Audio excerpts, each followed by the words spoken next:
విజయవాడలో అదొక్కటే ఖాళీ మైదానం, స్వరాజ్ మైదానం. ఏ పెద్ద పెద్ద రాజకీయ నాయకులు వచ్చినా సభలు అక్కడే జరుగుతాయి. ప్రతి సంవత్సరం అక్కడే ఎగ్జిబిషన్ జరుగుతుంది, ప్రజలందరూ గ్యాదర్ అయ్యే ప్లేస్.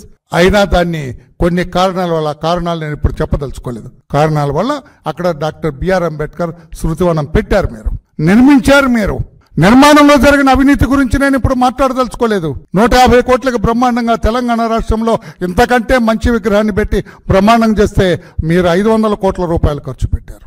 ఏమైనా 350 కోట్ల రూపాయలు మీరు రాష్ట్ర ప్రజలకు చెప్పలేదు, ప్రతిపక్షాలకు చెప్పలేదు. అది కూడా వేరే విషయం, దాంట్లో కూడా నేను పోవట్లేదు. అక్కడ కూడా డాక్టర్ బిఆర్ అంబేద్కర్ స్మృతివనం అనేదేమో చిన్న అక్షరాలు, జగన్మోహన్ రెడ్డి గారు రాష్ట్ర ముఖ్యమంత్రి పేరేమో పెద్ద పెద్ద అక్షరాలతో పెట్టారు. అక్కడ ఒక బ్రాస్ లెటర్స్, ఒక బంగారు లెటర్స్ లాగా సృష్టించి ఆ విగ్రహం దగ్గరకు రావడంతో ఎంటర్ అయిన వెంటనే జగన్మోహన్ రెడ్డి గారు, వైఎస్ జగన్మోహన్ రెడ్డి గారు పేరు ప్రస్ఫుటంగా, కాన్స్పిక్యూస్గా, ఊరిక కళ్లకు కొట్టినట్టుగా కనపడేటట్లుగా ఆ పేరు అక్కడ పెట్టడం జరిగింది. నీవు అధికారంలో ఉన్నంత వరకు నీకు భయపడు, నీ యంత్రాంగానికి భయపడు. దళితులు ఎవ్వరు కూడా నోరెత్తలేదు.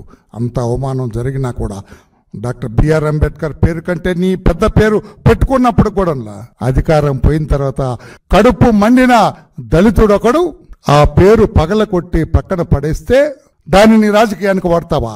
అంబేద్కర్ విగ్రహం మీద దాడి అంటావా?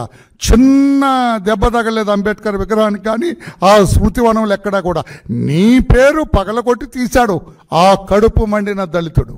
ఎక్కడ నిర్మాణాన్ని కానీ, ఆ స్ట్రక్చర్లో కానీ ఆ విగ్రహం దగ్గరికే పోలేదు అతను. విగ్రహం అక్కడుంది, పేరు ఇక్కడుంది. దాన్ని కూడా నీ రాజకీయానికి వాడుతున్నావు. ఎంత దుష్ట రాజకీయం జగన్మోహన్ రెడ్డి గారు.